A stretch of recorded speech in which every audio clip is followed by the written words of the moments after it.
Mixture and allegation. Mixture and allegation chapter शिकत असताना आपल्याला काही बेसिक कन्सेप्ट येणं खूप गरजेचे आहेत. आपण ॲलिगेशनच्या सहाय्यानं average, profit, loss, time, speed, distance, SICI ह्या अशा प्रकारचे आपण काही प्रॉब्लेम त्यातले सॉल्व करू शकतो. आता ॲलिगेशन म्हणजे काय असतं? जेव्हा वेगवेगळ्या दोन क्वांटिटी एकत्र केल्या जातात, त्याचा आपल्याला रिझल्टंट दिलेला असतो किंवा ॲव्हरेज दिलेलं असतं. अशा केसमध्ये आपल्याला ॲलिगेशनचा उपयोग करायचा आहे. फॉर एक्झाम्पल बघा, आता आपल्याकडं दोन प्रकारचे राईस आहेत, A आणि B. वेगवेगळ्या प्रकारचे राईस आहेत. म्हणजे आता बघा, राईस ए जो प्रकार आहे त्याची प्राईस आहे समजा 30 रुपये प्रति किलोग्रॅम, 30 रुपीज पर kg. आणि राईस बीची प्राईस आहे आपल्याकडं 25 रुपीज पर kg. आता त्यांचा रिझल्टंट जो असतो ते मध्ये असतं, मीन व्हॅल्यू जी असते ती, पण ही 30 आणि हे 25 ह्या दोन्हीच्या मध्ये कधी पण तिथली व्हॅल्यू जी रिझल्टंटची असते ती 30 आणि 25च्या मधलीच असते. फॉर एक्झाम्पल मग ती 26 असू शकते, 27 असू शकते, 28 असू शकते, 29 असू शकते, बरोबर आहे. आणि पॉईंटमध्ये पण असू शकते, तसं काय नाही बघा आता. आणि ज्यावेळेस खाली एक आपल्याला रेशो निघालेला असतो, तो रेशो नेमकं कशाचा निघतो बघा. आता आपली जी इथं डिनोमिनेटरला जी व्हॅल्यू असते आपली, आता रुपीज पर kg, आपली खाली व्हॅल्यू काय आहे? kg आहे. kg म्हणजे काय आहे? ती क्वांटिटीची व्हॅल्यू आहे, बरोबर आहे का? म्हणजे ही रेशो कधी पण येतो तो आपल्याला क्वांटिटीचा येतो. क्वांटिटी इन A आणि क्वांटिटी इन B असा रेशो येतो आपल्याला. फॉर एक्झाम्पल आता इथं मध्ये बघा, आपल्याकडे समजा मीन प्राईस आपल्याला 27 दिलेली आहे, तर इथं 30. आता कधी पण पॉझिटिव्ह डिफरन्स घ्यायचा. पॉझिटिव्ह डिफरन्स म्हणजे मोठ्या व्हॅल्यूमधून लहान व्हॅल्यू वजा करायची. बघा आता ह्या 30मधून हे 27 गेलं तर राहिलं किती? 3. ते 3 इकडं लिहायचं. तसंच ह्या 27मधनं हे 25 गेलं तर राहिलं किती? 2. हे 2 कुठं लिहायचं? इथं. म्हणजे क्वांटिटी एमधली राईस एची क्वांटिटी आहे ती 2 आहे आणि राईस बीची जी क्वांटिटी आहे ती 3 आहे मिश्रणामध्ये, असा त्याचा अर्थ होतो. म्हणजे क्वांटिटीचा रेशो आपल्याला काय भेटला? आपल्याला 2:3. फॉर एक्झाम्पल आता दुसरं बघा, कधी कधी आपल्याला टाईम, स्पीड, डिस्टन्समध्ये दोन वेगवेगळ्या प्रकारचे स्पीड दिलेले असतात आणि त्यांचं ॲव्हरेज स्पीड पण दिलेलं असतं. तर त्यांचं ह्या स्पीडनं किती अंतर पार केलं, म्हणजे अशा प्रकारचे क्वेश्चन असतात. समजा एक 40 किलोमीटर पर आवर असं एक स्पीड दिलं आहे आणि दुसरं दिलं आहे ते आपल्याला 60 किलोमीटर पर आवर दिलं आहे आणि त्यांचा रिझल्टंट पण काय तर आपल्याला दिलं आहे. पण हा जो रेशिओ येणार आहे खाली, तो कशाचा निघणार आहे? तर आपल्याला टाईमचा निघणार आहे. कारण इथं बघा, इथं छेदामध्ये काय आहे? आवर आहे. आवर म्हणजे काय झालं? मग टाईम झाला. म्हणजे इथला जी रेशिओ येणार आहे तो त्यांचा टाईमचा रेशिओ येणार आहे. म्हणजेच एवढ्या स्पीडनं म्हणजे 40 किलोमीटर पर आवरनं जी किती तास गेला त्याची व्हॅल्यू आपली इथं असणार आहे. तसंच 60 किलोमीटर पर आवरनं जे अंतर पार केलं, किती टायमामध्ये केलं, ते आपली व्हॅल्यू इथं असणार आहे. म्हणजे कधी पण ज्यावेळेस स्पीडचं आपल्याला दोन वेगवेगळ्या दिलेले असतात, त्यांचं खाली रेशिओ येताना टाईमचा रेशिओ येतो. तसंच आता प्रॉफिट लॉसमध्ये पण बघा, समजा इथं आता 25% प्रॉफिट झालं आहे असं दिलं, दुसऱ्या ह्याच्यामध्ये आपल्याला 30% प्रॉफिट झालेलं दिलं आणि ओव्हरऑल प्रॉफिट समजा आपल्याला इथं दिलं. तर आपल्याला इथली जी व्हॅल्यू निघणार आहे, खाली रेशिओ निघणार आहे, ती कशाची निघणार आहे? CPची निघणार आहे. का? तर बघा आता प्रॉफिट म्हणजे काय असतं आपलं? SP minus CP divided by CP into 100, बरोबर आहे का? म्हणजे आपलं छेदात काय आहे? CP आहे. CP आहे म्हणजेच इथली व्हॅल्यू आपली काय येणार आहे? CPची येणार आहे. तसंच आता SICIच्या पण बाबतीत बघा, आता SICIच्या बाबतीत समजा आपल्याकडे एक प्रिन्सिपल दिले आणि ते वेगवेगळ्या ह्याच्यामध्ये आपल्याला इन्व्हेस्टमेंट केले म्हणून सांगितले, वेगवेगळ्या रेट ऑफ इंटरेस्टने. समजा एक व्हॅल्यू आहे ते आपल्याकडं 10% आहे आणि दुसरी व्हॅल्यू आहे ती 20% आहे, बरोबर आहे का? आणि त्याचं ओव्हरऑल ही किती आलं दिलेलं असते आपल्याला, इंटरेस्ट किती आला ते पण दिलेलं असतं, म्हणजे रिझल्टंट दिलेला असतो. तर त्याच्यावरनं आपल्याला इथली जी व्हॅल्यू निघणार आहे ती कशाची निघणार आहे? तर प्रिन्सिपलची निघणार आहे. कारण कधी पण आपल्याला बघा, इंटरेस्ट जो येतो तो आपल्याला प्रिन्सिपलवरच येतो, बरोबर आहे का? रेट ऑफ इंटरेस्ट म्हणजेच काय असतं? किंवा जो इंटरेस्ट जो कॅल्क्युलेट होतो तो कधी पण कशावर होतो, प्रिन्सिपलवरच होतो. म्हणजे ही 10% जी व्हॅल्यू असते ती कशाची असते, प्रिन्सिपलच्या 10% इंटरेस्ट असतो. म्हणजे प्रिन्सिपल समजा 100 असेल तर त्याच्यावर 10% इंटरेस्ट झाला, म्हणजेच प्रिन्सिपलच्या 10% इंटरेस्ट झालेला असतो तो. म्हणजेच प्रिन्सिपलच्या 10% म्हणजे किती झालं मग, 10 झालं. म्हणजे इथले जे क्वांटिटीचा जे रेशिओ येणार आहे आपला, ती प्रिन्सिपलचा रेशिओ येणार आहे. म्हणजे इथं किती प्रिन्सिपल यूज केलं आणि इथं किती प्रिन्सिपल यूज केलं. तसंच आता बघा, कधी कधी आपल्याला स्टुडंट, क्लासमधले स्टुडंट त्यांचं ॲव्हरेज वगैरे दिलेलं असतं.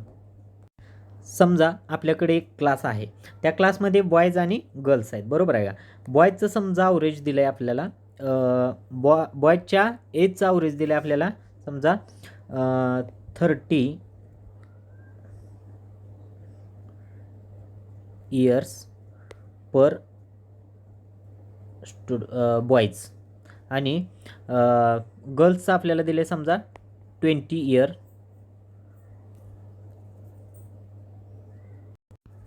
पर गर्ल. म्हणजेच आता बघा, इथलं ॲव्हरेज काय तर समजा दिलं व्हॅल्यू, तर खाली जी रेशिओ येणार आहे आपल्याला तो कशाचा येणार आहे, बॉयज टू गर्ल्सचा येणार आहे. म्हणजे क्वांटिटी ऑफ बॉयज आणि क्वांटिटी ऑफ गर्ल्स, म्हणजे नंबर ऑफ बॉयज आणि नंबर ऑफ गर्ल्सचाच रेशिओ येणार आहे. कारण इथं आपलं बघा पर बॉयज आणि पर गर्ल्स असं दिलेलं असते, म्हणजे इथं बॉयज आणि इथं गर्ल्स येणार आहे. म्हणजे त्यांच्या संख्येचा रेशिओ येणार आहे, म्हणजे नंबर ऑफ बॉयज आणि number of गर्ल्सचा.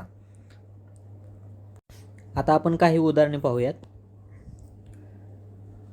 First, how many kilograms of rice of ₹5.4 per kg should be mixed with 10 kg of rice of 4.5 per kg such that there may be gain of 20% by selling the mixture at 5.94 per kg. आता बघा, माझ्या आणखी एक गोष्ट काय सांगायची राहिली बघा. समजा आपण इथं जर सी पी यूज केला आणि इथं पण सी पी यूज केला दुसऱ्या क्वांटिटीमध्ये, तर त्या रिझल्टंट पण यूज करत असताना कधी पण सी पीच करायचा. म्हणजे ही तिन्ही पण क्वांटिटी कशा असल्या पाहिजेत, सेमच असल्या पाहिजे. नाहीतर इथं सी पी आणि इथं एस पी असं आपण वापरू शकत नाही. मग आपल्याला काय दिलं आहे, 20% प्रॉफिट होऊन आलेली व्हॅल्यू आपल्याला दिली आहे. म्हणजे एस पी दिला आहे. थोडक्यात एस पी किती दिला आहे आपल्याला, 5.94 दिला आहे, बरोबर आहे का. 20%ची फ्रॅक्शन व्हॅल्यू काय असते आपल्याकडं, 1/5. त्यातलं 5 म्हणजेच काय असतं, सी पी असतं. 1 म्हणजे काय असतं, प्रॉफिट असतं. आणि एस पी मग काय होणार आहे, मग आपला सी पी प्लस प्रॉफिट, म्हणजेच 5 + 1 6 असणार आहे. म्हणजेच 5.94 म्हणजेच 6 आहे. तर 5 म्हणजे काय आपल्याला काढायचं आहे, सी पीची किंमत काढायची, बरोबर आहे का. 9654 आणि 9654, 9.9 × 5. बघा आता 9×5 = 45, चला 4, 9×5 = 45 आणि 4 किती झालं मग आपलं 49. म्हणजे 4.95 काय आला आपल्याला सी पी आला. आता आपल्याला वेगवेगळ्या व्हरायटीचा पण सी पी माहीत आहे आणि ॲव्हरेज सी पी पण माहीत आहे. बघा आता पहिली व्हरायटी काय दिली आपल्याला, 5.4 पर kgची दिली आहे, बरोबर आहे. तसंच दुसरी काय दिली आपल्याला, 4.5 पर kg. तसंच तिसरी आता आपल्याला आलेली काय आहे आपली, 4.95 पर kg, बरोबर आहे. आता ॲलिगेशन लावत असताना बघा, 5.4 मधनं 4.95 गेलं तर राहिलं किती, 0.45. तसंच बघा आता 4.95 मधनं 4.5 गेलं तर इकडं पण किती राहिलं, 0.45च. म्हणजेच ह्यांचा रेशो काय आला, 1:1. बघा आता 4.5 प्रति किलोग्रॅमवाला आपल्याला किती kg दिलता, 10 kg दिलता. म्हणजे हिकडली क्वांटिटी आपल्याला 10 kg माहीत आहे, तर आपल्याला हिकडची पण काय यूज करावं लागणार आहे, 10 kgची यूज करावं लागणार आहे. कारण ह्याचा रेशो एक आहे आणि ह्याचा पण रेशो काय एकच आहे. म्हणजे समान क्वांटिटी आपल्याला यूज करावं लागणार आहे. म्हणजे ॲन्सर काय झालं मग आपल्याला, 10 kg. Next, the average weight of the boys in class is 69.3 kg and that of girls in the same class is 59.4. If the average weight of all the boys and girls in the class is 63.8 kg, then the percentage of number of boys in the class is. बघा आता आपल्याला simply दिलं आहे, आपल्याला boys to girls ह्यांचं average वेटचा दिलेले आहेत, सेपरेट आवरेज वेट दिलेले आहेत. आपल्याला बॉयजचं किती दिले 69.3, तसंच गर्ल्सचं किती दिले 59.4 आणि आवरेज वेट किती दिले आपल्याला 63.8. आता बघा ॲलिगेशन लावूया आपण. आता आपल्याला खाली जे रेशो येणार आहे ती कशाचा येणार आहे, बॉयज टू गर्ल्सचाच येणार आहे, कारण 69.3 पर kg हे kg पर स्टुडंट असणार आहे ना, ते स्टुडंट म्हणजेच पर बॉयज किंवा पर गर्ल्स असणार आहे, म्हणजे नंबर ऑफ बॉयज आणि नंबर ऑफ गर्ल्सचा रेशोज निघणार आहे ते. बघा आता कसं लावायचं, म्हणजे त्यांचा डिफरन्स घेऊया आता आपण. ह्यांच्यातला फरक किती येणार आहे बघा, 13तनं 8 गेलं 5चं दिलं माघारी आणि 4 5 म्हणजे एक एक्स्ट्रा दिलं, 9मधनं 4 गेलं 5 म्हणजे 5.5 आलं. तसंच आता इकडं इकडं बघा आता 63.8 आणि हे 4 आणि त्याच्यानंतर 4 म्हणजे 4.4 आणि 5.5 असा आला. म्हणजेच 11 चौक 44 आणि 11 पाचा 55, म्हणजेच काय आला आपल्याकडे रेशो 4:5. मग त्यांनी काय विचारले, percentage of number of boys in class. आता क्लासचे टोटल स्टुडंट काय असणार आहे, हे बॉयज आणि हे गर्ल. टोटल स्टुडंटपैकी बॉयज किती टक्के आहेत असं विचारलं आहे. बॉयज किती आहे आपल्याकडं 4, आउट ऑफ किती टोटल किती आपल्याला 4 आणि 5 9 इंटू 100, म्हणजेच काय झालं मग त्याचं 4/9 म्हणजेच, किंवा हे 2 शून्य इथं देऊया आपण डायरेक्ट, 9 चौक 36 त्याच्यानंतर 4 9 चौक 36 त्यानंतर पुन्हा 44.44 किंवा 44 4/9% असं येणार. म्हणजे आन्सर काय झालं मग आपल्याकडं 44 4/9%. Next, if a dairy mixes cows milk which contains 10% fat with buffalo's milk which contains 20% fat, then the resulting mixture has fat 120/7% of fat.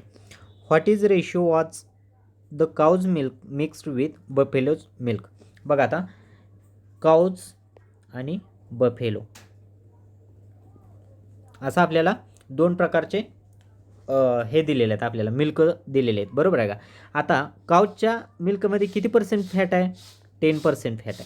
तसंच बफेलोच्यामध्ये किती आहे 20% आहे. तसंच आवरेज काय दिलं आहे आपल्याला, रिझल्टंट काय दिलं आहे 120/7% दिला आहे, बरोबर आहे का.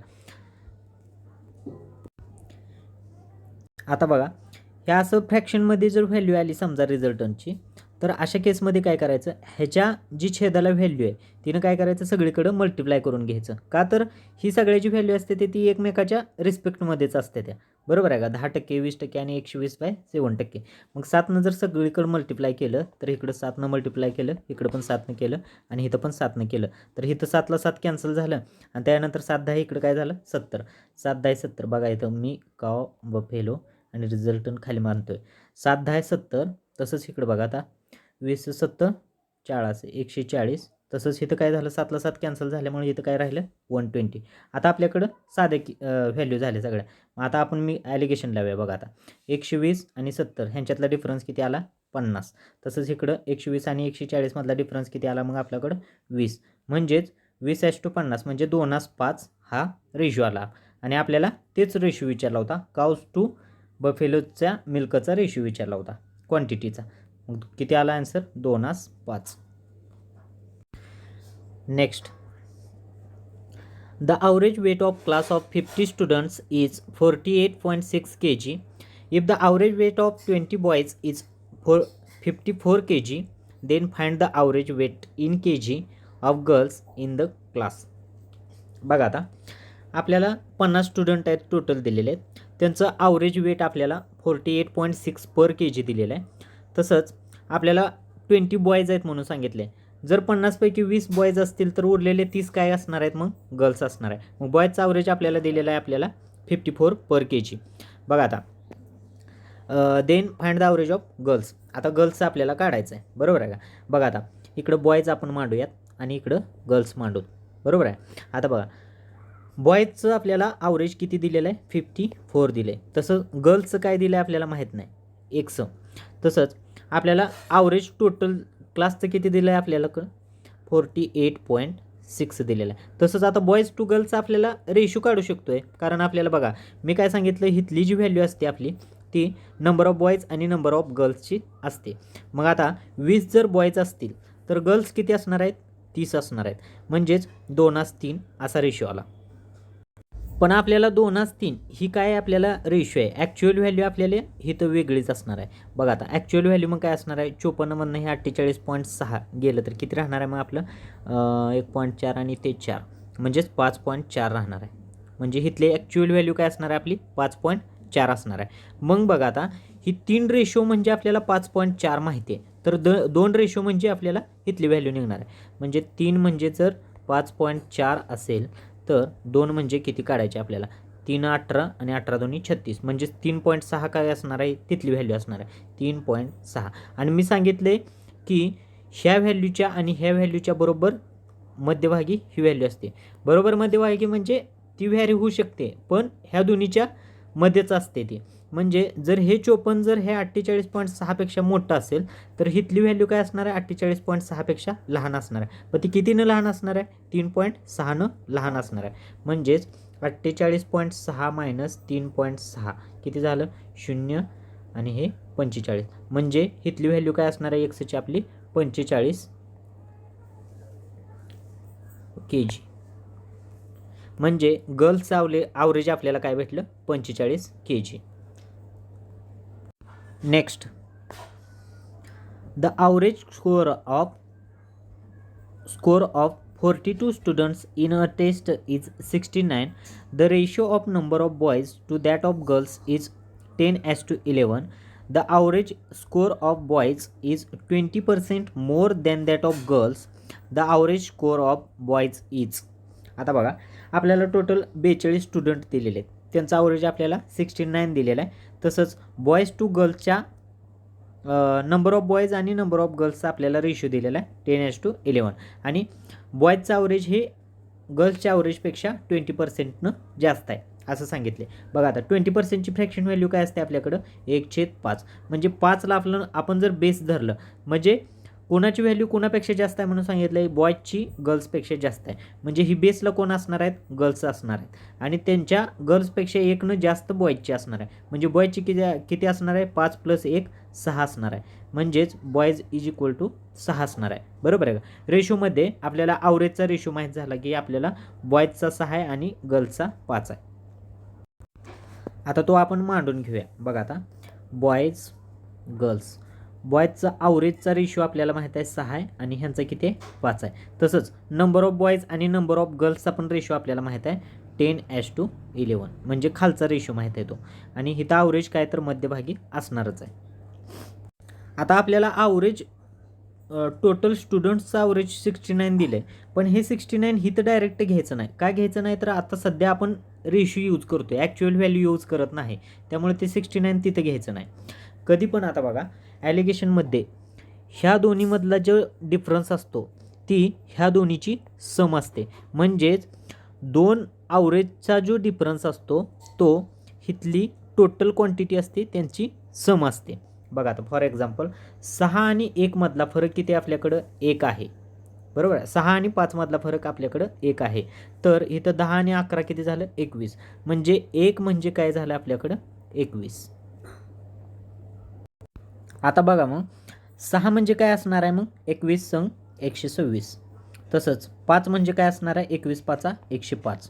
तसंच आता बघा मधली व्हॅल्यू आपल्याला काढायची आहे. अजून खाली आपल्याला इकडं 10 दिलं आहे आणि इकडं 11 दिलं आहे. मधली व्हॅल्यू म्हणजे काय असतं आपल्याला 126 मधून हे वजा करून 11 आलेलं असते. म्हणजे 126 - 11 जर केलं तर इथे किती राहिलं मग 115. तसंच बघा आता 115 मधनं 105 गेलं तर इकडे ऑटोमॅटिक 10 राहते का राहते. म्हणजेच आपल्याला मीन व्हॅल्यू आता मिळाली आपल्यानुसार मिळाली. पण आपल्या व्हॅल्यूची त्यांनी एक्झॅक्ट व्हॅल्यू काय दिली 69 दिली. म्हणजेच 115 म्हणजे आपल्याला 69 दिले. तर आपल्याला बॉयजचा ॲव्हरेज काय आता बॉयजचा ॲव्हरेज इकडं बॉयज आहेत आणि इकडं गर्ल आहे 126 आहेत. म्हणजे 126 म्हणजे काय आहे ते आपल्याला काढायचं, म्हणजे ते आपलं फायनल आन्सर असणार आहे. बघा आता 23 त्रिक 69 आणि 23 पाचा 115, बरोबर आहे का. तसंच आता 3 इकडे मल्टिप्लाय केलं तर साइन त्रिक 18 चला 1 12 त्रिक 36 आणि 1 37 म्हणजे 378 डिवाइड बाय 5 म्हणजे 5 7 35 2 5 5 25 प्लस 5 30 म्हणजे 75.6 पर के जी पर स्टुडंट असा आलं बॉयजचा ॲव्हरेज आपल्याला. फायनल आन्सर आपलं काय झालं मग 75.6. पण हे आपण वेगळ्या पद्धतीनं पण अजून काढू शकतो. ही ॲलिगेशनची मेथड झाली. आता वेगळी पद्धत काय आहे बघा, वेटेड ॲव्हरेज घेऊन आपण एक काढू शकतो. वेटेड ॲव्हरेज म्हणजे कसं असतं बघा, आता आपल्याला बॉयज आणि गर्ल्स ह्यांचं आपल्याला काय दिलं तर ॲव्हरेजचा रेशो दिलता आपल्याला 6:5 आपण कॅल्क्युलेट केलं तर, बरोबर आहे का. तसंच नंबर ऑफ बॉयज आणि नंबर ऑफ गर्ल्सचा पण रेशो आपल्याला माहीत आहे 10:11. मग आता डायरेक्ट काय करायचं बघा, आता ह्या दोन्हीचं मल्टिप्लिकेशन करायचं आणि ह्या दोन्हीचं मल्टिप्लिकेशन करायचं आणि खाली लिहायचं. बघा आता 6 10 किती झालं मग 60 प्लस 11 5 किती झालं 55 म्हणजे ह्या दोन्हीची बेरीज divided by total number of student. Total number of student किती आहेत, हे 10 आणि हे 11 किती झालं 21. किती आलं मग 60 आणि 55 115 डिवायडेड बाय 21. हे काय झालं आपलं ॲव्हरेज झालं आहे, बरोबर आहे. टोटल क्लासचं ॲव्हरेज झालं. पण ह्याची व्हॅल्यू आपल्याला किती दिली ॲक्च्युअलमध्ये 69 दिले, म्हणजेच 115/21 म्हणजेच 69 आहे. तर आपल्याला 6 म्हणजे काय असणार आहे ॲव्हरेज ऑफ बॉयज असणार आहे, ते आपल्याला कॅल्क्युलेट करायचं आहे. म्हणजेच बघा आता 115/21 म्हणजे 69 आहे. तर काय करणार आपण ॲक्च्युअलमध्ये काढायचं असेल तर 69 डिवायडेड बाय 115 डिवायडेड बाय 21. तर आपल्याला 6 म्हणजे काय काढायचं आहे, म्हणजे 6 वर लिहावं लागणार. आता हे 21 पण छेदाचा छेद कुठं जाणार मग आपला वरच जाणार. बघा किती आलं मग 23 त्रिक 69 आणि 23 पाचा 115. तसंच आता साइन त्रिक इथे किती झालं 18. 18 1 18 झाला 1 आणि 18 2 36 आणि 1 37 म्हणजे 378/5. 5 7 35 5 5 25 आणि 5 6 30 म्हणजे असं पण किती आलं ॲव्हरेज मग 75.6 kg. म्हणजे हे वेटेड ॲव्हरेज मेथड झाली आणि ती दुसरी कुठली झाली ॲलिगेशनची मेथड झाली. म्हणजे तुम्हाला कुठलं सोपं वाटतंय त्या पद्धतीनं तुम्ही करू शकताय. Next the average score of, एक मिनटं डबल झाला question. Next beaker contains acid and water in the ratio of 1:x. When 30 milliliter of the mixture and 50 milliliter of water are mixed, the ratio of acid and water becomes 2:5. What is the value of x? बघा आता आपल्याला एक mixture दिलेलं आहे आपल्याला acid आणि वॉटरचं, पण त्यांचा रेशो आपल्याला 1:x दिला आहे. मग ते मिक्सचर आपण 300 मिलीलिटर घ्यायचं आणि त्यामध्ये काय करायचं 50 मिलीलिटर वॉटर ॲड करायचं. त्यावेळेस नवीन रेशो आपल्याला 2:5 अशा प्रमाणामध्ये येईल म्हणून सांगितलं आहे. कशाचा ॲसिड आणि वॉटरचा. बघा आता आपण ॲसिड आणि वॉटर ह्यांचा रेशो आपल्याला काय दिला आहे, आपल्याला 1:x असा दिला आहे, बरोबर आहे. तसंच सेकंड टाईम आपण काय केलं वॉटर फक्त ॲड केलं. वॉटर किती लिटर ॲड केलं आहे आपलं 50 ml ॲड केलं आहे, 50 ॲड केले, बरोबर आहे का. तर आपल्याला फायनल रेशो काय येते म्हणून सांगितले त्यांनी 2:5. पण आता बघा आपल्याकडं स्टार्टिंगला मिश्रण किती होतं 300 मिलीलिटर होतं. म्हणजे ॲसिड आणि वॉटरचं टोटल म्हणजे ही जी व्हॅल्यू असणार आहे ते आपल्याकडे किती आहे 300 मिलीलिटर आहे. तसंच आपल्याकडे ही 50 मिलीलिटर आणि ही दोन्ही मिक्स करून आपल्याला 2:5 रेशो आला आहे, बरोबर आहे का.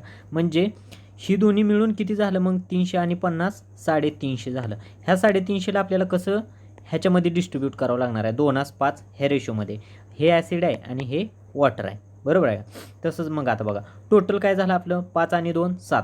7ची किंमत आपल्याला 350 माहीत आहे. तर 1 म्हणजे काय झालं मग 7 1 7 7 5 35. 1 म्हणजे काय झालं 50 झालं. तर 50 दोन्ही 100 काय झालं ॲसिड झालं आणि 50 5 250 काय झालं वॉटर झालं. म्हणजेच 250 लिटर वॉटर फायनल मिक्सचरमध्ये आणि 100 लिटर काय ॲसिड आहे फायनल मिक्सचरमध्ये. पण आपण मिक्स केलेलं वॉटर तर माहीत आहे आपल्याला किती आहे 50 आहे. मग हे 50 जर ह्यातून मिक्स केलेलं असेल, टोटल आपल्याला फायनलमध्ये 250 त्यातलं 50 काय नंतर मिसळलेलं आहे. म्हणजे ऑलरेडी आधी किती असणार आहे आपल्याकडं 200 मिलीलिटर असणार आहे. म्हणजेच इथली व्हॅल्यू काय असणार आहे आपल्याकडं 200 असणार आहे. मग आपल्याकडं टोटल किती होतं 300 होतं. त्यातलं 200 जर वॉटर असेल तर ॲसिड किती असणार आहे मग 100 असणार आहे. बरोबर आहे का? म्हणजे 100 म्हणजे 1 रेशो माहीत आहे, तर 200 म्हणजे काय असणार आहे मग 2 रेशो असणार आहे. म्हणजे एक्सची व्हॅल्यू काय असणार आहे 2 असणार आहे. म्हणजे आपल्याला तेच विचारलं होतं की एक्सची व्हॅल्यू काय असेल 2. Next, the average age of 120 students in a group is 13.56 years. 35% of number of students are girls and rest are boys. If the ratio of average age of boys and girl is 6:5, then what is the average age in years of girls? बघा आता आपल्याकडं total 120 student दिलेले आहेत. बरोबर आहे का? त्यांचा average age आपल्याला 13.56 इयर्स दिलं आहे. जर 35% जर टोटल स्टुडंटपैकी जर 35% गर्ल्स असतील तर उरलेले बॉयज आहेत म्हणून सांगितले. आणि त्यांच्या ॲव्हरेज एजचा बॉयज टू गर्ल्सचा रेशो दिलेला आहे आपल्याला 6:5. Then what is the average age of girls in years. आता गर्ल्सचा ॲव्हरेज एज काय असेल असं विचारले. बघा आता आपण बॉयज आणि गर्ल्स असं मांडून घेऊ. आता बॉयजचं ॲव्हरेज एजचा रेशो काय दिला आहे आपल्याला 6. तसंच गर्ल्सचा किती दिला आहे 5 दिला आहे. तसंच ॲव्हरेज आपल्याला किती दिले 13.56 दिले. बरोबर आहे का? ते आपण साईडला लिहून ठेवूया 13.56. आता इथं आपण रेशो यूज करतोय म्हणून ही ॲक्च्युअल व्हॅल्यू इथं 13.56 आपण यूज करायची नाही. बघा आता तोपर्यंत आपण साईडला लिहून ठेवतो 13.56. तसंच नंबर ऑफ बॉयज आणि नंबर ऑफ बॉयज आणि नंबर ऑफ गर्ल्सचा आपल्याला रेशो आपण कॅल्क्युलेट करू शकतो. का तर 35% टोटल व्हॅल्यू आपल्याकडे काय असते पर्सेंटेजमध्ये 100% असते. म्हणजेच 120 स्टुडंट म्हणजे काय असणार आहेत 100% असणार आहेत क्लासची व्हॅल्यू. तर त्यातल्या जर 35% जर समजा गर्ल्स असतील तर उरलेले 65% कोण असणार आहेत बॉयज असणार आहे. मग बॉयज टू गर्ल्सचा रेशो काय येणार आहे ही 65% आणि हे 35%. 5 ते 35 5 13 65 म्हणजेच 13:7 असा रेशो येणार आहे बॉयज टू गर्ल्सचा. आता मागा मी सांगितलं की हितला जे ॲव्हरेजचा जे डिफरन्स असतो ती ह्या दोन्हीची सम असते. बघा आता ॲव्हरेजचा डिफरन्स किती आपल्याकडे 6 आणि 5 2 रेशो आहेत. त्या 2 रेशोचा डिफरन्स काय झाला मग 6 आणि 5 मधला 1 झाला. 1 रेशो म्हणजे आपल्याला काय आहे इकडं सम किती आहे 13 आणि 7 20 आहे. म्हणजे 1 म्हणजे जर 20 असेल तर हे 6 म्हणजे काय असणार आहे मग 20 संग 120 असणार आहे आणि 5 म्हणजे काय असणार आहे हे 100. म्हणजे ह्या दोन्हीतला डिफरन्स काय पण करून आपल्याला ह्या दोन्हीची बेरीज यायला पाहिजे. बरोबर आहे. म्हणजे 120 आणि 100 इथं करून घेतलं. आता 120 मधनं 7 गेलं तर राहिलं किती मग असं आता 113. तर 113 मधनं हे 100 गेलं तर ॲटोमॅटिक इकडे 13 राहतेच आपलं. बरोबर आहे. म्हणजे आपल्याला हिथं ॲव्हरेज काय भेटलं आपलं 113 भेटलं आपल्यानुसार भेटलं ते. मग ह्या 113ची व्हॅल्यू त्यांनी ॲक्च्युअलमध्ये 13.56 दिली आहे. तर आपल्याला काय विचारले ॲव्हरेज एज ऑफ गर्ल्स. गर्ल्सचं ॲव्हरेज किती आपल्याकडं 100 आहे. तर ती 100 म्हणजे काय कॅल्क्युलेट करावं लागणार. बघा आता 113 म्हणजेच आपल्याला काय दिली व्हॅल्यू 13.56 दिली. तर 100 म्हणजे काय काढायचं. आता 100नं जर 13.56 मल्टिप्लाय केलं तर हिथला पॉईंट निघून जाणार आहे आणि हिथं पॉईंट येणार आहे. म्हणजेच 1356 डिवायडेड बाय 113 होणार. आपण इकडे कॅल्क्युलेट करू 1356 डिवायडेड बाय 113. बघा आता 113 1 113 बाकी किती उरली 2 इकडं हे 2 आणि इकडे 0 आणि हे 6 आपण इथे घेऊया. म्हणजेच 113 दोन्ही काय झालं 226 झालं. म्हणजेच 12 काय येणार आहे गर्ल्सचं ॲव्हरेज येणार आहे 12 इयर्स येणार. 12 इयर्स गर्ल्सचं ॲव्हरेज भेटणार आपल्याला. आता हे वेटेड ॲव्हरेजनं पण आपण सोडवू शकतोय. वेटेड ॲव्हरेजनं कसं सोडवायचं बघा. आपल्याला रेशो ऑफ ॲव्हरेज दिलेला आहे आपल्याला बॉयज आणि गर्ल्स. बॉयजचा रेशो आपल्याला 6 दिला आहे, तर गर्ल्सचा किती दिला आहे 5 दिला आहे. तसंच नंबर ऑफ बॉयज आणि नंबर ऑफ गर्ल्स आपण कॅल्क्युलेट केले ते. बॉयज 13 तर गर्ल्स किती आहेत आपल्याकडं 7 आहेत. बरोबर आहे का. तसंच आता बघा मग ह्या दोन्हीचं मल्टिप्लिकेशन करायचं आणि ह्या दोन्हीचं पण मल्टिप्लिकेशन करायचं.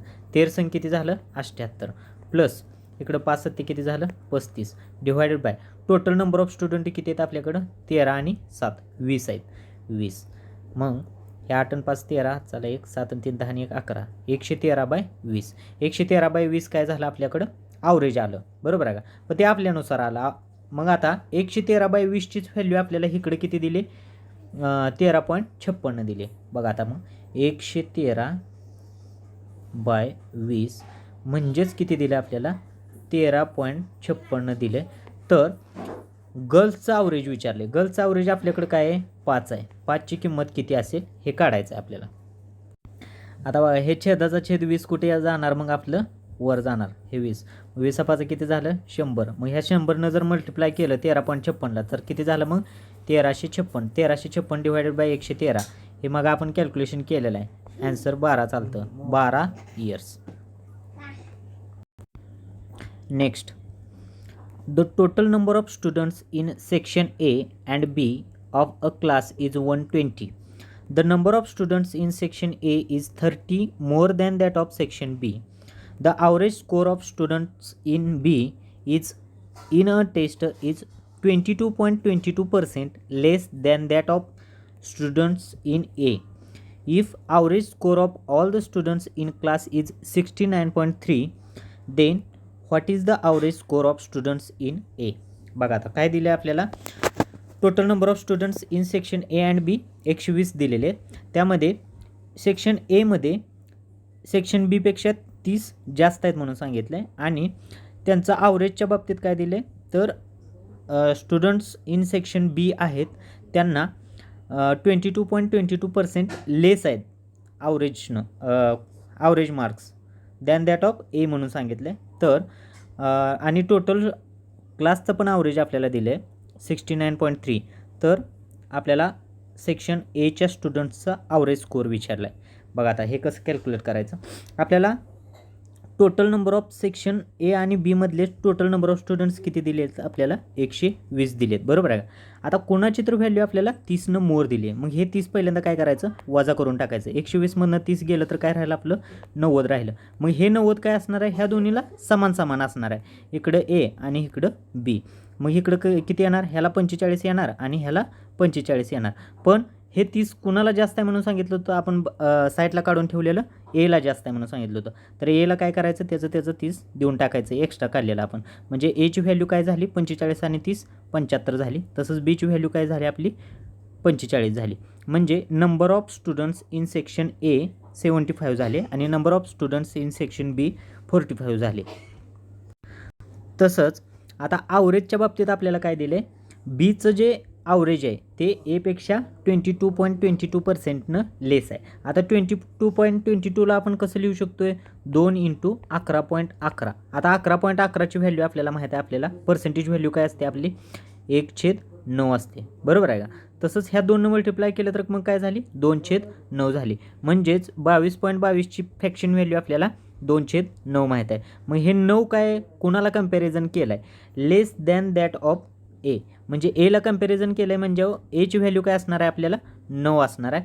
तसंच बीची काय असणार आहे 9पेक्षा 2 लेस असणार आहे. म्हणजे 9पेक्षा 2 लेस म्हणजे किती झाली मग 7 ही व्हॅल्यू कोणाची असणार आहे बीची. आता आपल्याला ॲव्हरेजचा रेशो माहीत आहे आणि नंबर ऑफ स्टुडंट्सचा पण आपण रेशो काढू शकतो. 15 × 45 आणि 15 × 5 = 75. म्हणजे 5/3 काय झाला ए टू बीचा नंबर ऑफ स्टुडंट्सचा पण रेशो झाला. आता बघा आता आपण ए आणि बी. आता ॲव्हरेजचा रेशो आपल्याकडं काय आहे 9/7. तसंच टोटल नंबर ऑफ स्टुडंट्सचा रेशो काय आपल्याकडं 5/3. आता बघा आपण वेटेड ॲव्हरेज लावूयात. ह्या दोन्हीचा गुणाकार ह्या दोन्हीचा गुणाकार 9×5 = 45 7×1 = 21 45 + 21 divided by total number of student A आणि बीचे किती झाले 5 आणि 3 8 = आता बघा हे 6 डिवायडेड बाय 8 66/8 म्हणजेच इथं काय झालं 42 आणि बे 33. 33 काय आली 4 व्हॅल्यू आली, बरोबर आहे का. आता बघा आपल्यानुसार ॲव्हरेज 33/4 आले, पण त्यांनी ॲक्च्युअलमध्ये काय दिले आपल्याला 69.3 दिले ओव्हरऑल ॲव्हरेज. म्हणजेच 33/4 म्हणजेच आपल्याकडे किती दिले 69.3 दिले. तर आपल्याला काय विचारलं होतं त्यांनी एच ॲव्हरेज विचारलं होतं. एच ॲव्हरेज किती आहे आपल्याकडं 9 आहे. म्हणजे हे 9 म्हणजे काय विचारलं. आता छेदाचा छेद 4 कुठं जाणार मग अंशाला जाणार. आता हे कॅल्क्युलेशन बघा 3 त्रिक 9 3 11 33. 11ने इथं मल्टिप्लाय केलं तर 11 संग 66 बाकी 3 उरली 11 त्रिक 33 म्हणजे 6.3 आलं. आणि 3 चौक किती झालं इथं 12 झालं. 12नं 6.3ला मल्टिप्लाय केलं तर 12 त्रिक 36 हात चाला 3 आणि 12 संग 72 आणि 3 75 म्हणजे 75.6 काय झालं एचं ॲव्हरेज आलं.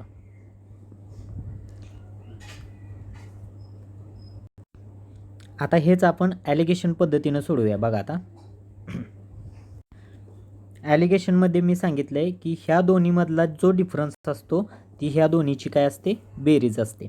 बघा आता 9 आणि 7 मधला डिफरन्स जो काय येणार आहे तो काय असणार आहे 5 आणि 3 म्हणजे 8 असणार आहे. म्हणजेच 9 आणि 7 मधला डिफरन्स किती आला 2. 2 रेशो म्हणजेच इकडे किती आहे 8 आहे. तर 1 रेशो म्हणजे काय झाला मग 4 झाला, बरोबर आहे का. मग इकडे व्हॅल्यू काय झाली 9 चौक 36. तसंच 7 चौक किती झालं 28 झालं. खाली रेशो काय आपल्याकडं 5/3 आहे. बघा आता मग 36मधनं 3 गेलं तर राहिले किती मग 33. मग ह्या 33मधून हे 28 जर गेलं तर राहिले किती 5. हे 5 ऑलरेडी आले. म्हणजे आपल्यानुसार मीन व्हॅल्यू काय झाली आपली मध्यभागची व्हॅल्यू 33 आली. 33 म्हणजे 33 म्हणजेच त्यांनी काय दिली आपल्याला व्हॅल्यू 69.3 दिली. तर आपल्यानुसार एच ॲव्हरेजची व्हॅल्यू काय आहे 36 आहे. 36 म्हणजे किती काढायचं आपल्याला. बघा आता कॅल्क्युलेशन आपल्याला 33 म्हणजेच इकडे किती दिले 69.3 दिले. तर 36 म्हणजे काय काढायचं आहे. आता 3 मल्टिप्लाय करू आपण 3 11 आणि 3 12. मग 11ने इथं डिवाइड केलं तर 11 संग 66 11 त्रिक 33 6.3 गुणिले 12 12 त्रिक 36 हात चाला 3 12 संग 72 3 75 75.6 असं पण आलं. म्हणजे ॲलिगेशननं पण आणि वेटेड ॲव्हरेज ह्या दोन्ही पण पद्धतीनं आपण हे गणित सॉल्व करू शकतो. Next a vessel contains a 32 liter solution of acid and water in which the ratio of acid and water is 5:3. If 12 liters of solution are taken out and 1/2 liters of water are added to it, then what is the ratio of acid and water in the resulting solution. बघा आता आपल्याकडे एक vessel दिलेलं आहे त्यामध्ये 32 litre solution आहे कशाचं ॲसिडचं आणि वॉटरचं. त्यामध्ये ॲसिड टू वॉटरचा रेशो आपल्याला दिलेला आहे 5:2. जर 12 लिटर ऑफ सोल्युशन काढून घेतलं त्यामध्ये 32मधून 12 लिटर काढलं आणि त्याच्याऐवजी काय केलं 7.5 लिटर आपण वॉटर ॲड केलं तर आपल्याला ॲसिड टू वॉटरचा फायनल रेशो काय येईल असं विचारलं आहे. आपल्याकडं 32 लिटर मिश्रण दिलेलं आहे, बरोबर आहे. त्यातनं जर समजा 12 लिटर साईडला काढलं तर उरलेल्यामध्ये पण आपल्याला रेशो आहे तो काय चेंज होणार नाही. ॲसिड टू वॉटरचा रेशो चेंज होणार नाही. म्हणजे 32मधनं 12 गेलं तर राहिलं किती 20. 20मध्ये आपला 5:3च रेशो असणार आहे ॲसिड टू वॉटरचा, बरोबर आहे का. तर आपल्याला रिझल्टंट काढायचा आहे. आता बघा आता आपण ॲसिड आणि वॉटर डिस्ट्रीब्यूट करू. बघा आता 5 आणि 3 टोटल किती आहे 8. 8ची व्हॅल्यू आपल्याला किती माहीत आहे 20 माहीत आहे. तर 1 म्हणजे काय झालं 4 दोन्ही आणि 4 पंचे म्हणजे 5/2 म्हणजेच किती झालं 2.5 झालं. 1 म्हणजेच काय झालं 2.5. 2.5 गुणिले जर 5 केलं तर 5 × 25 चला 2 5 2 10 2 12. 12.5 काय आलं आपलं ॲसिड आलं. तसंच वॉटर किती आलं मग 2.5 त्रिक 7.5. 7.5 काय आलं वॉटर आलं, बरोबर आहे का. मग आता हे ॲसिड आणि हे वॉटर. ॲसिड किती आपल्याकडं 12.5. तसंच वॉटर किती आपल्याकडं 7.5. त्यामध्येच अजून काय केलं 7.5 लिटर मिक्स केलं म्हणजे 7.5 आणि 7.5 टोटल किती झालं 15. म्हणजेच ॲसिड 12.5 आणि वॉटर किती झालं 15 झालं. मग ह्या दोन्हीचा रेशो विचारला आहे आपल्याला. बघा आता 12.5चं हे एक छेदाला 10 आहे असं 125/10 आहे असं गृहीत धरू. मग हे 10 काय जाणार तिकडं जाणार म्हणजे इकडं 150 होणार. म्हणजेच 125:150 असा एक गृहीत धरू आपण ॲसिड आणि वॉटर. बघा आता 25 5 125, 25 150 म्हणजेच फायनल रिझल्टिंग मिक्सचरचा रेशो काय येणार आहे ॲसिड टू वॉटरचा 5:6 येणार. ॲन्सर आपलं 5:6 असणार. Next, the ratio of copper two zinc in alloys A and B are 3:4 and 5:9 respectively. A and B are taken in this ratio 2:3 and melted to form a new alloy C. What is the ratio of copper to zinc in C? आपल्याकडे 2 ॲलॉय दिलेले आहेत ए आणि बी. त्यामध्ये copper to झिंकचा ratio दिलेला आहे. एमध्ये copper to झिंकचा ratio आपल्याकडे 3:4 आहे तर बीमध्ये 5:9 आहे. मग हे दोन्ही काय करायचे एकत्र करायचे आणि सीमध्ये हे करायचे तर त्यांचा रेशो फायनली 2:3 येते म्हणून सांगितले. कोणाचा नाही ए आणि बी हे अशा प्रकारे घ्यायचे की ए जर 2 लिटर घेतलं तर हे काय करायचं आपल्याला 3 घ्यायचं आहे. अशा पद्धतीमध्ये घ्यायचं आहे ते. आता एमध्ये बघा आणि हे बी. एमध्ये आपल्याला कॉपर टू झिंक बघा. आता आपल्याला एमध्ये रेशो काय दिला आपल्याला कॉपर टू झिंकचा 3:4 ते आपण 3:4 इथं मांडून घेतलं. तसंच बीमध्ये किती दिलं आहे आपल्याला 5:9 दिलं आहे. कधी पण बघा ॲलिगेशनमध्ये 2 क्वांटिटी एकत्र करत असताना पहिल्यांदा इनिशियल त्यांची क्वांटिटी सेम पाहिजे. क्वांटिटी सेम पाहिजे म्हणजे बघा आता इकडं 3 आणि 4 टोटल क्वांटिटी किती आहे आपल्याकडं 7 लिटर आहे. बरोबर आहे का. असं गृहीत धरू आपण 7 लिटर आहे. लिटरमध्ये आपण तोपर्यंत मोजूया. बघा आता इकडे किती आहे 5 आणि 9 किती झालं 14. बरोबर आहे. मग हे पहिल्यांदा आपण सेम करून घ्यायचं तरच आपण मिक्स करू शकतो. बघा आता मग हे सेम करायचं असेल तर काय करायचं फक्त इकडं 2 मल्टिप्लाय करायचं म्हणजे 7 2 14 आणि हे पण 7 2 म्हणजे हे ऑलरेडी 14 आहेच. म्हणजे इथं 2 मल्टिप्लाय केले म्हणजे इकडं पण 2 मल्टिप्लाय करायचं. इथं पण 2 केलं आणि इकडं पण 2 केलं म्हणजेच इथं किती झालं मग 4 2 8. तसंच इथं किती झालं 3 2 6. आता बघा सध्या आपल्याकडं हे 14 हे पण 14 आहे आणि हे पण 14 आहे आणि त्यांचा रेशो पण आपल्याला माहिती आहे. बरोबर आहे का. पण ए आपण किती वापरला आहे 2 वापरला आहे म्हणजे ह्याला 2 मल्टिप्लाय करायचं आणि बी किती वापरला आहे आपण 3 वापरला आहे ह्याला 3 मल्टिप्लाय करायचं. म्हणजेच बघा 2 आतमध्ये पण मल्टिप्लाय करून घ्यायचं म्हणजेच एमध्ये 6ला जर 2 मल्टिप्लाय केलं तर किती झालं मग. आता इकडं कॉपर आणि झिंक आपण इकडच्या साईडला तोपर्यंत मांडू. आता बघा 6 2 किती झालं मग 12. तसंच झिंक किती झालं मग 8 2 16. कारण आपण बघा हे 14 करण्यासाठी ऑलरेडी इकडं मल्टिप्लाय करून घेतलेलं होतं. आता फक्त आपलं 2 आणि 3च मल्टिप्लाय करायचं राहिले कारण ह्या 14मध्ये ह्यांचं डिस्ट्रीब्युशन 9 आणि 5 14 आहेच ऑलरेडी. मग ह्या 3 मल्टिप्लाय इकडे केलं तर इथे किती झालं 5 त्रिक 15. तसंच 9 त्रिक 27 म्हणजे कॉपर आणि झिंकची बेरीज फायनली करून घेऊया आपण. आता कॉपर आणि झिंक ही किती झालं मग 27. तसंच झिंक किती झालं 7 आणि 7 13 चाला 1 आणि हे 4 43. म्हणजेच फायनल रेशो काय आला आपला 27:43 कॉपर टू झिंकचा. हे अशा प्रकारे आपण करू शकतोय. समजलं नसेल तर आणखी एकदा सांगतो बघा. आता आपण पहिल्यांदा काय केलं ए आणि बी त्यामध्ये कॉपर टू झिंक असा दिलेला आपण रेशो मांडून घेतला. किती आहे इकडं 3:4 दिला आहे आणि बीमध्ये किती दिलं आहे 5:9 दिला आहे. मग टोटल क्वांटिटी ह्याची किती होते 7 ह्याची किती होते 14. मग ही सेम करून घेण्यासाठी आपण इथं 2 मल्टिप्लाय केलं. 2 इथं मल्टिप्लाय केलं म्हणजे आत पण करून घ्यायचं. 4 2 किती झालं 8 आणि 3 2 किती झालं 6 झालं. पण ही क्वांटिटी मिक्स करत असताना 2 केले आणि ही क्वांटिटी किती केले 3 केले कारण त्यांनी सांगितले म्हणजे ए क्वांटिटी आहे ती 2 घेतले तर बी क्वांटिटी किती घेतली 3 घेतली म्हणून सांगितलं. मग 2 आत पण मल्टिप्लाय केलं तर इथे किती झालं मग 8 2 16 झालं. तसंच इथं किती झालं मग 6 2 12 झालं. तसंच इकडं ह्या 3 इकडं मल्टिप्लाय केलं तर 5 त्रिक 15 आणि इकडं 9 त्रिक 27. म्हणजेच ही कॉपर होतं आणि हे झिंक होतं. फायनली किती झालं कॉपर ॲड केलं तर 27 आणि झिंक ॲड केलं तर किती झालं 27 आणि 16 43. आता ह्या दोन व्हॅल्यूंना कशानं भाग जात नाही, त्यामुळे फायनल रेशो काय येणार आहे आपला 27:43, कॉपर टू झिंकचा. Next, the wheat sold by a grocer content 10% low quality wheat. what quantity of good quality wheat should be added to 150 kgs of wheat so that the percentage of low quality wheat becomes 5%.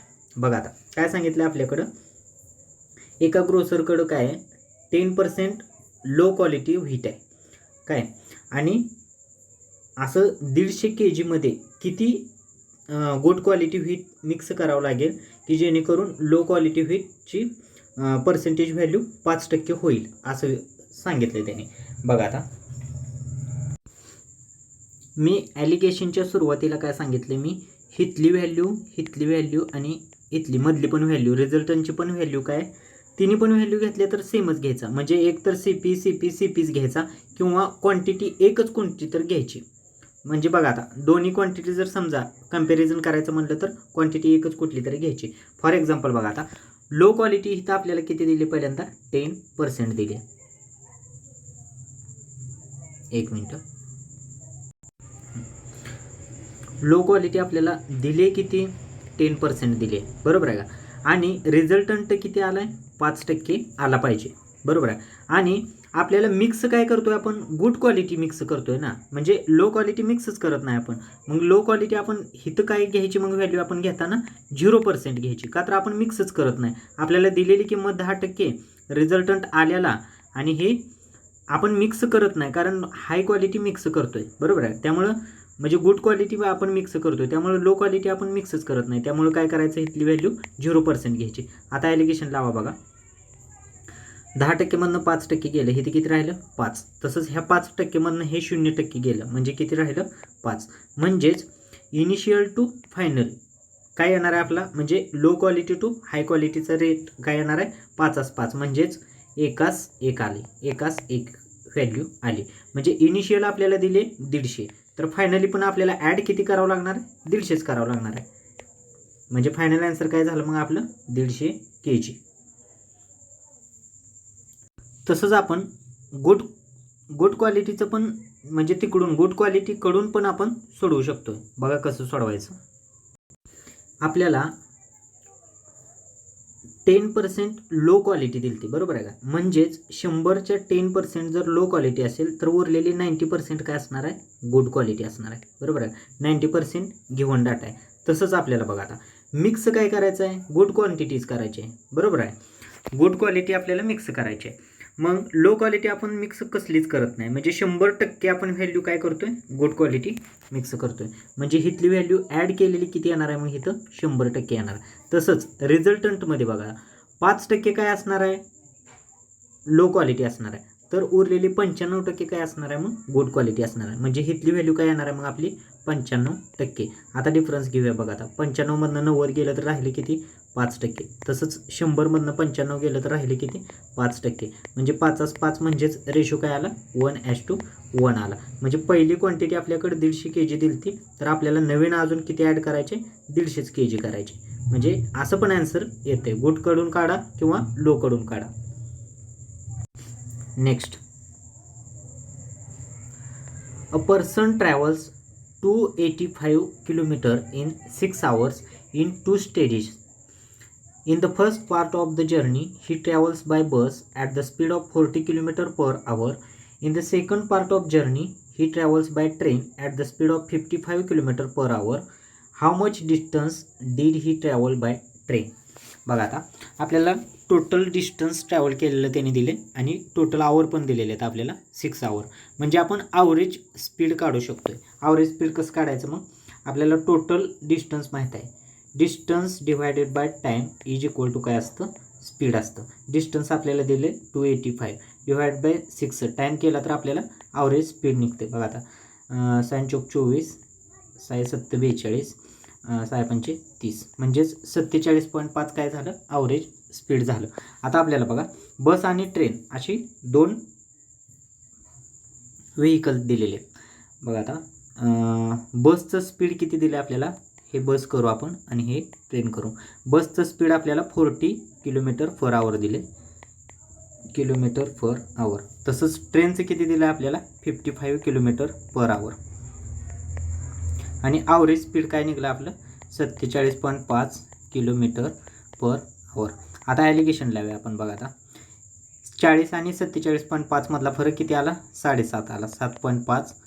आणि तसंच इकडं काय आला 55 आणि ह्याच्यातला फरक पण किती आला 7.5च आला. पण हे आपल्याला रेशो जी मिळाला आहे 7.5:7 म्हणजेच काय आला 1:1चा रेशो आला, 1:1चा रेशो. मग तो रेशो कशाचा भेटला आपल्याला, टायमाचा भेटलो आहे. कारण बघा आता मी सुरुवातीला सांगितलं होतं की इथं जी छेदाला व्हॅल्यू असते त्याचा ती रेशो भेटतो, म्हणजे आवरचा रेशो भेटला. आवर म्हणजे काय असतं आपल्याकडं टाईम असतं. म्हणजेच बघा आता 1:1 म्हणजेच त्यांना जे टोटल टाईम लागला आहे 6 आवर ते ह्यांच्यामध्ये 1 आणि 1 ह्यामध्ये डिस्ट्रीब्यूट होणार. म्हणजे इकडं निम्मं आणि इकडं निम्मं जाणार, म्हणजेच 3 असतील. म्हणजे ह्याला पण 3 तास वेळ लागला आणि ह्याला पण 3 तास. म्हणजेच बसनं त्यानं 3 तास ट्रॅव्हलिंग केलं आणि ट्रेननं पण काय केलं 3 तास ट्रॅव्हलिंग केलं. तर त्यांनी काय विचारले ट्रेननं पार केलेलं डिस्टन्स किती आहे. ट्रेनचं स्पीड किती आपल्याला 55 इंटू त्यानं किती तास जर्नी केली 3 तास जर्नी केली, इज इक्वल टू काय निघणार आहे मग डिस्टन्स इज इक्वल टू असते हे स्पीड आहे आणि हे टाईम आहे. 55 त्रिक किती झालं मग 165 किलोमीटर. म्हणजेच ट्रेननं ट्रॅव्हल केलं डिस्टन्स काय झालं त्याचं 165 kilometre. Next, a man boys 2 horses for ₹1350 and sells one so as to lose 6% and other so as to gain 7.5%, and on the whole he neither gains nor losses. Find the difference between cost price of horses. बघा आता आपल्याला एक माणूस आहे सांगितले त्यानं 2 घोडे घेतले 1350 रुपयाला, म्हणजे दोन्हीची टोटल कॉस्ट प्राईस आपल्याला 1350 रुपये दिले. मग त्यामध्ये एका घोड्यावर काय झालं त्याला 6% लॉस झाला, तसंच एका घोड्यावर काय झालं 7.5% गेन झाला. आणि ओव्हरऑल त्याला काय झालं प्रॉफिट पण झालं नाही आणि लॉस पण झालं नाही असं सांगितलं. तर त्यांची कॉस्ट प्राईस काय असेल, म्हणजे त्या कॉस्ट प्राईसमधला डिफरन्स काय आहे आपल्याला विचारलं आहे. बघा आता आपल्याला पहिल्यांदा काय दिलं आहे 6% लॉस झाला आहे. 6% लॉस म्हणजे काय झालं मायनस व्हॅल्यू येणार आहे त्याची -6% असं. आणि प्रॉफिट झाले म्हणजेच काय असणार आहे आपलं हे लॉस आहे हे प्रॉफिट आहे 7.5%. तसंच ओव्हरऑल त्याला काय झाले 0%, म्हणजे 0% का तर प्रॉफिट पण झालं नाही आणि लॉस पण झालं नाही, म्हणजे 0%च हे झालं ना. म्हणजेच बघा आता ॲलिगेशन लावूया आपण. आता बघा 7.5 आणि 0मध्ये कोण मोठा आहे 7.5 मोठा आहे, मग ह्या 7.5 आणि 0मधला फरक किती आला 7.5 आला. तसंच -6% आणि 0% ह्यांच्यातला फरक काय आहे, म्हणजे मोठं कोण आहे 0% मोठा आहे, कारण मायनसची व्हॅल्यू ही ह्याच्यापेक्षा 0पेक्षा ही लहानच असते. म्हणजेच इथं काय येणार आहे 0 मोठा आहे त्यातनं मायनस करायचं आहे, कारण मी सांगितलं होतं की मोठ्यातनं लहान कधी पण वजा करायचा. 0 मायनस आणि ऑलरेडी त्याला पण मायनस आहे, म्हणजे 0 मायनस -6 मायनस मग काय झालं प्लस झालं, म्हणजे 0 + 6 झालं. 0 + 6 किती झालं मग 6 झालं. म्हणजेच ह्यांचा रेशो काय झाला मग आपला हे पॉईंटच्या ऐवजी आपण खाली 10 लिहूया आणि 10 काय करू आपण इकडे देऊया, म्हणजेच 15 × 60 आणि 15 × 5 = 75, म्हणजेच 5:4 असा रेशो झाला. बरोबर आहे का. म्हणजे लॉस झालेल्या हॉर्सची कॉस्ट प्राईसचा रेशो 5 आहे, तर प्रॉफिट झालेल्या हॉर्सचा कॉस्ट प्राईसचा रेशो आपल्याकडं 4 आहे. मग टोटल 5 आणि 4 किती झालं 9 म्हणजेच आपल्याला किती दिले मग आपल्याला 1350 दिले 1350.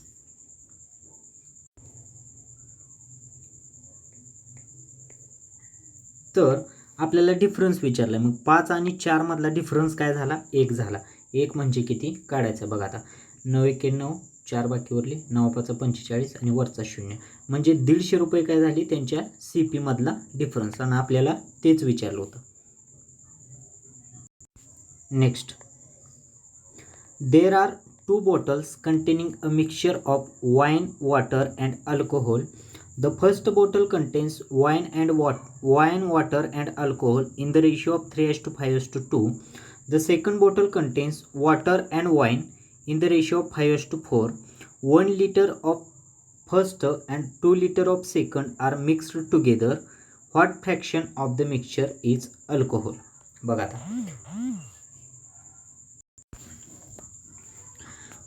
आता पहिल्यांदा आपल्याला वाईन, वॉटर आणि अल्कोहोल असा रेशो दिला आहे.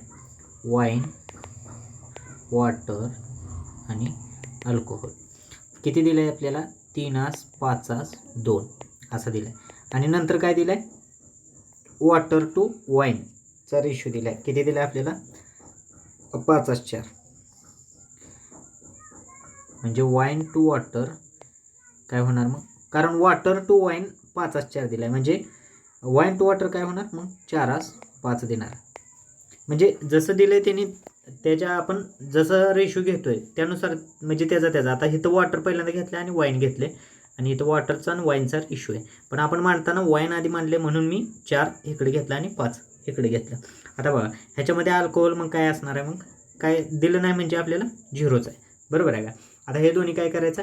मिक्स केले. फायनल मिक्सचर त्यांनी काय दिले मग? 1:2 असा रेशो दिला. आता बघा अल्कोहोल जी आपण क्वांटिटी घेतोय कुठली तरी एक क्वांटिटी घेऊया आपण. बघा आता अल्कोहोल घेतली समजा, तर आता बघा अल्कोहोल पहिल्यामध्ये किती आहे मग? 2 आहे. आउट ऑफ किती? 2 आणि 5 7, 7 आणि 3 10, म्हणजे 2/10, म्हणजे 10 पैकी 2 आहे, म्हणजेच किती? 1/5 आहे. आता इथं पहिल्यांदा अल्कोहोल 1/5 आहे. तसंच 2 नंबरच्या ह्याच्यामध्ये काय आपल्याला? 0 आहे. तसंच रिझल्टंट काय आला आहे आपला? आपल्याला तेच विचारलं आहे रिझल्टंट, पण त्यांचा रेशो आपल्याला फायनली दिला आहे 1:2. बघा आता मी मागा सांगितलं होतं हे सेकंड आहे. मी मागा सांगितलं होतं की ह्या दोन्हीची जी बेरीज असते ती ह्या दोन्हीतला फरक असतो. म्हणजेच 1/5 आणि 0 मधला जी फरक असणार आहे ती ह्या दोन्हीची बेरीज असणार आहे.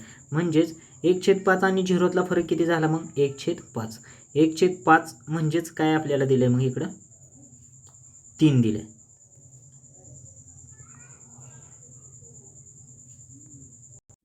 किंवा असं म्हणलं तर चालतंय की 3 म्हणजे आपल्याला किती दिले? 1/5 दिले. म्हणजे 3 क्वांटिटी म्हणजेच ह्या दोन्हीतला फरक आहे 1/5. तर आपल्याला एक क्वांटिटी म्हणजे काय असणार आहे? अल्कोहोलची. आपल्याला फायनल रेशो मिळताना कसा मिळत असतो? आपण जी घेतलेली क्वांटिटी आहे ती टू टोटल क्वांटिटी असं फायनलमध्ये किती आहे हे मिळत असतं आपल्याला. बघा 3 म्हणजेच 1/15 आहे. तर 1 म्हणजे काय आपल्याला काढायचं? 1 म्हणजे मग कसं होणार? हे 3 आहे ते इकडे जाणार, म्हणजेच काय होणार मग? 1 म्हणजे काय होणार मग? 1/3 × 5 15. म्हणजेच किती फ्रॅक्शन असणार आहे फायनल अल्कोहोल? तर 1/15 असणार आहे. त्याचा आन्सरच काय येणार आहे मग? 1/15.